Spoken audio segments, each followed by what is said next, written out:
It has been more than 2 weeks since the signing of cessation of hostilities between the Tigrayan and Ethiopian governments, and yet the situation on the ground remains dire. International Committee of Red Cross in Ethiopia said that the demand on the ground and the aid being allowed into Tigray is disproportionate. Spokesperson for ICRC in Ethiopia, Jude Fonwi, said on an interview yesterday that the demand on the ground is huge, but the ICRC is trying to meet the needs. Compared to what we have been able to send in, the needs are huge.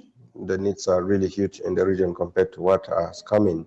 But also, I think there are other humanitarian actors. But as the ICRC, what we are doing, looking at the huge needs, is we are prioritizing, because for us it's important that we send that we stop people, that we can help people who are in very critical situations, because for us, what's important for us is that people is to save lives at this point. So we are trying to respond to the immediate and urgent needs, which explains why the medical supplies that came in a few days ago.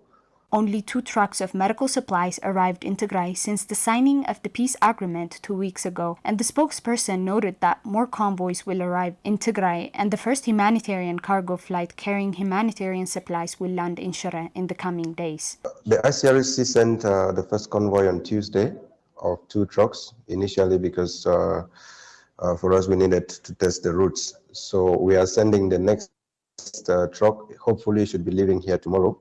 And should arrive in Tigray in the next few days. And this is going to be a much bigger convoy with many more trucks coming in. Also, our first humanitarian flight should be landing with cargo, with humanitarian supplies in the town of Shire. Hopefully one of these days as well, because we completed a test flight 2 days ago. And the reason why we could not airlift cargo immediately is because we have not landed, the aircraft had not landed at the Shire airport for quite some time now. So it was important for us to do a technical and logistical test. So we are starting deliveries by air one of these days, and then the convoy is also taking off. And of course, we have other convoys scheduled from next week. When asked about the claims by Eider Hospital that essential items were not included in the first convoy, the spokesperson said that the 2 trucks were only sent as trial. The spokesperson also highlighted that the committee is assessing hospitals in Tigray and said the upcoming convoys will be stacked based on the assessment and the needs on the ground. It was important that once the supplies arrive, it was important to assess the needs first. Okay, and I can tell you that Eider Hospital is one of the 7 hospitals that have been identified that will receive, and hopefully they should be receiving that by the end of today, if they have not yet received already, because I've not been able to talk to our colleagues on the ground in Tigray today.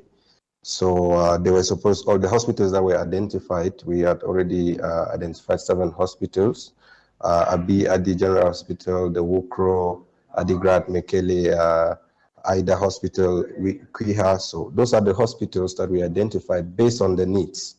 And of course, we couldn't send everything at once, because we cannot send everything at once, which is why I told you that we are sending again other supplies coming in. And of course, the other supplies are coming in based on the needs now.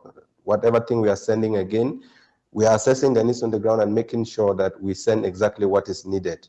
So whatever thing was not in the first convoy, of course, that is what we are going to be sending now, because we have also made the assessments. We have spoken to doctors, we've spoken to health experts, and we know exactly what is needed at this point. Jude Fonwi appreciated both the governments for their commitment for peace and expressed his hope in light of this agreement, the ICRC will be able to reach severely affected areas in Tigray that have been unreachable due to the war. We are just going to continue to provide as much assistance and protection to the people who need it in Tigray.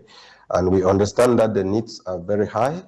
We are going to continue to help the population that is in need of the supplies. We are prioritizing at this stage a response to the immediate needs, because for us it's urgent for people for lives to be saved,